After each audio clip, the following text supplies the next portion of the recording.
नमस्कार, स्वागत है आपका बिहार समाचार में। आज बिहार की गर्मागर्म और बड़ी खबरों पर बात करेंगे आज की इस वीडियो में। बिहार की सनसनी और ताजा खबरों पर बात करने से पहले आपसे एक छोटी सी अनुरोध है, कृपया वीडियो को एक प्यारा सा लाइक अवश्य कर दीजिएगा। आपका लाइक करना ही हमारी मेहनत का फल होता है।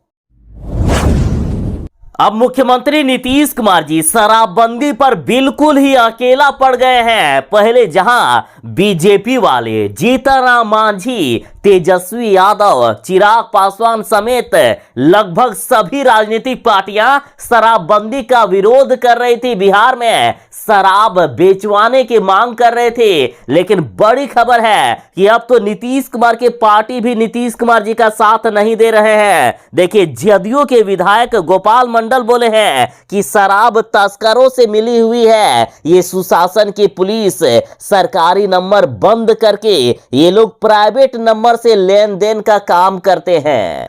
सीधा सीधी गोपाल मंडल जी का यानी जदयू विधायक का यह कहना है कि बिहार में जो शराब बिक रही है उसमें पुलिस वाले बिकवा रहे हैं। पुलिस वाले पैसे लेकर शराब बेच रहे हैं बिहार में। जदयू विधायक गोपाल मंडल ने यहां तक कह दिया है कि बिहार में पुलिस वाले सरकारी मोबाइल ऑन नहीं करते हैं, प्राइवेट नंबर से घटिया काम करते हैं, यानी लेन देन करते हैं। और इसकी शिकायत वे आवेदन देकर मुख्यमंत्री नीतीश कुमार जी से करेंगे। इस जदयू नेता ने यहां तक कह दिया कि बिहार में जो शराब आता है तो इसके लिए पुलिस जिम्मेदार है। सारे पुलिस महकमे के लोग शराब माफिया से मिले हुए हैं।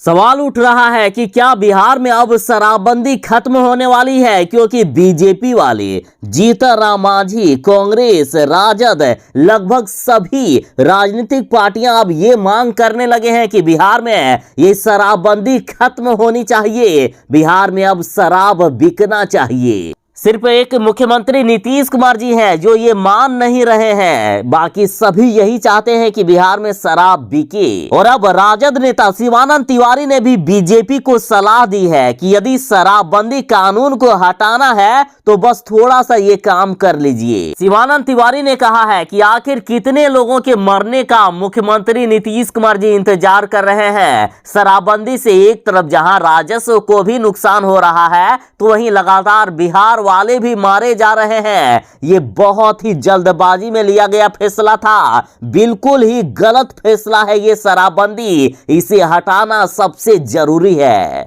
आरजेडी ने कहा है कि अगर बीजेपी के नेता सचमुच इस शराबबंदी को हटाना चाहते हैं तो बीजेपी कैबिनेट में प्रस्ताव लाए और इस कानून को हटा दे। आरजेडी ने कहा कि एनडीए में सबसे बड़ी पार्टी बीजेपी है, उसके सबसे ज्यादा विधायक सरकार में हैं, ज्यादा मंत्री हैं, अतः बीजेपी की ही बात चलेगी, मुख्यमंत्री नीतीश कुमार की बात नहीं चलेगी। अगर बीजेपी वाले सचमुच जनता का भलाई करना चाहते हैं, शराबबंदी कानून को खत्म करना चाहते हैं तो कैबिनेट में प्रस्ताव लाए।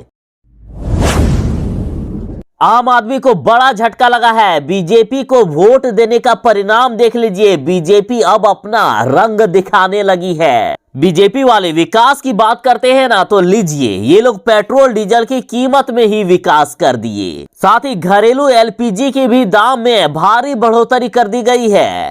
घरेलू एलपीजी के दाम में 50 रुपए की बढ़ोतरी कर दिए हैं ये बीजेपी सरकार ने। देखिए, बीजेपी वालों को डर था कि जिस तरह से हम महंगाई बढ़ा रहे हैं, जनता इस बार हमको उखाड़ के फेंक देगी। लेकिन जनता ने इन्हें एक बार फिर से मौका दिया, लेकिन ये लोग कहां सुधरने वाले। पंजाब समेत 5 राज्यों में चुनाव के चलते एलपीजी सिलेंडर और पेट्रोल डीजल की कीमत नहीं बढ़े थे, लेकिन जब ये जीत गए हैं तो फिर से अब कीमत बढ़ाने लगे हैं। देखिए, पटना में एलपीजी सिलेंडर की रेट 998 रुपए से बढ़कर 1039 रुपए 50 पैसे तक हो गई। और पेट्रोल डीजल की बात करें तो पेट्रोल डीजल के दाम ये लोग हर महीने बढ़ाएंगे, इस बार भी बढ़ाया गया है।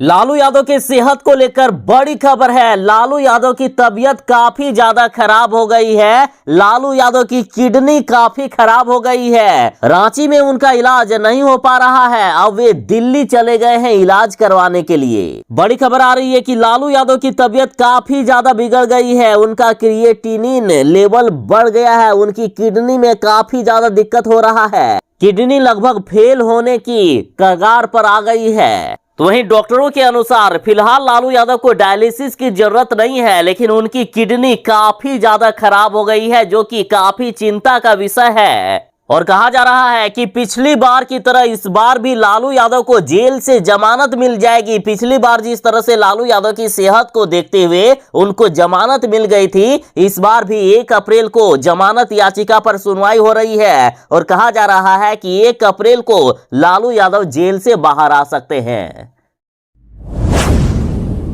विपक्षी दल बार बार यही कहते हैं कि बिहार में अपराध चरम सीमा तक पहुंच गई है। अपराध बिहार में लगातार बढ़ता ही जा रहा है और अब तो सरकार के लोग भी सुरक्षित नहीं हैं। देखिए, जीतनराम मांझी के भांजी के घर पर हमला हुआ तो इस पर जीतनराम मांझी पूरी तरह से भड़क गए। जीतनराम मांझी ने कहा कि हमारे साथ घटना हुई तो 2-4 लोगों को मैं गोली मार दूंगा, 2-4 लोगों को मैं मार कर गिरा दूंगा। देखिए, रविवार को गया में उनकी भांजी के परिवार पर हुए हमले को लेकर जीतनराम मांझी अब पूरी तरह से गुस्से में आ गए हैं।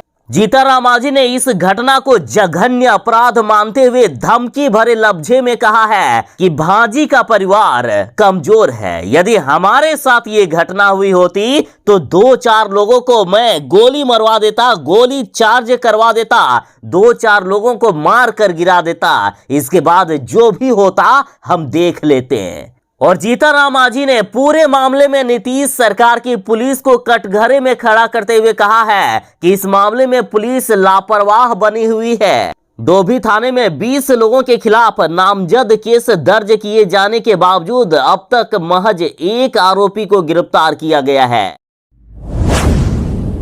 बिहार में महाजंगल राज आ गया है और ऐसा लगता है कि इस नीतीश सरकार का अब दिल पत्थर हो जैसा हो गया है कि जनता की चीख पुकार इनको सुनाई नहीं देती। देखिए, बिहार के बांका से बड़ी खबर आ रही है कि चांदन गांव में 5 लोगों ने 8 वर्षीय बच्ची को अगवा कर गैंगरेप किया। बच्ची की आंख निकाल ली गई, मुंह में बालू ठूस दिया गया, बच्ची का शव पूरी तरह से बर्बाद कर दिया है। ऐसे हालात में बच्ची का शव मिला।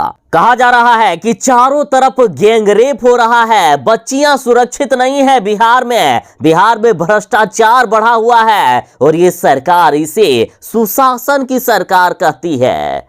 आरजेडी ने पूछा है कि कुछ लज्जा आ रही है कि नहीं मुख्यमंत्री नीतीश कुमार जी आपको? ये तो आपके लिए रोज की बात है। संवेदना, लज्जा और कर्तव्य बोध बचा है कि नहीं? आप जरा देखिए आप इस पिता के हालात क्या कुछ कह रहे हैं। ये 1 साल बेंगलोर में रहते हैं, 1 महीना इधर रहते हैं। मैडम मेहनत करते हैं जाके बेंगलोर में, इतना दूर जाते हैं। उसके बाद सोचते हैं मेरा परिवार सुखी से रहे, किसी से कोई मतलब नहीं। मैडम एकदम हम किसी को यहाँ उतना आदमी को जानते भी नहीं है। हम बाहर में ही। आप प्रशासन क्या है जरूर बताइए। मेरा यही है कि दरिंदा को फांसी की सजा हो और हमको चाहिए एकदम फांसी। जब तक उसको नहीं मिलेगा फांसी का सजा, तब तक हम यहीं उसका डेड बॉडी रखेंगे, चाहे 2 महीना रखें, 2 साल रखें, हम सड़ा देंगे, लेकिन हम जलाएंगे नहीं। अब बिहार में शिक्षकों की बम्पर बहाली होने वाली है। बिहार में 6ठे चरण का शिक्षक नियोजन लगभग खत्म होने को है। अब 7वें चरण का बिहार में शिक्षक नियोजन शुरू होगा। और इधर बिहार के शिक्षा मंत्री जी ने बड़ी घोषणा कर दी है कि इस बार 40,000 शिक्षकों का नियोजन किया जाएगा। बिहार में 6ठे चरण के तहत लगभग 1 लाख शिक्षकों की नियुक्ति हो रही है और अब 7वें चरण में 40,000 और शिक्षकों का नियोजन किया जाएगा। अब सरकार का ये सपना है कि शिक्षा विभाग के माध्यमिक और उच्च माध्यमिक विद्यालयों में हर हाल में हर स्कूल में शिक्षकों की उपस्थिति हो और इसके लिए सरकार अब पूरी तरह से एक्टिव हो गई है। शिक्षा मंत्री जी ने ऐलान कर दिया है कि बिहार में 7वें चरण का शिक्षक नियोजन, जो ये 6ठे चरण का शिक्षक नियोजन है, ये पूरा होने के 1 महीने के अंदर ही निकाल दिया जाएगा। बिहार में भव्य बिहार दिवस मनाया जा रहा है। बिहार की स्थापना 22 मार्च को हुई थी। 22 मार्च, 23 मार्च और 24 मार्च को बिहार दिवस का कार्यक्रम मनाया जाएगा। और इधर सरकार कह रही है कि इस बार बिहार दिवस इतना भव्य मनाया जा रहा है कि इसे दुनिया याद रखेगी। और आप जरा आसमान पर ये नजारा देखिए, हैरान कर देने वाला ये दृश्य देखिए, किस प्रकार से 500 ड्रोनों की मदद से सरकार बिहार का दृश्य आसमान पर दिखा रही है। बिहार में 500 ड्रोनों से आसमान पर लिखी विरासत।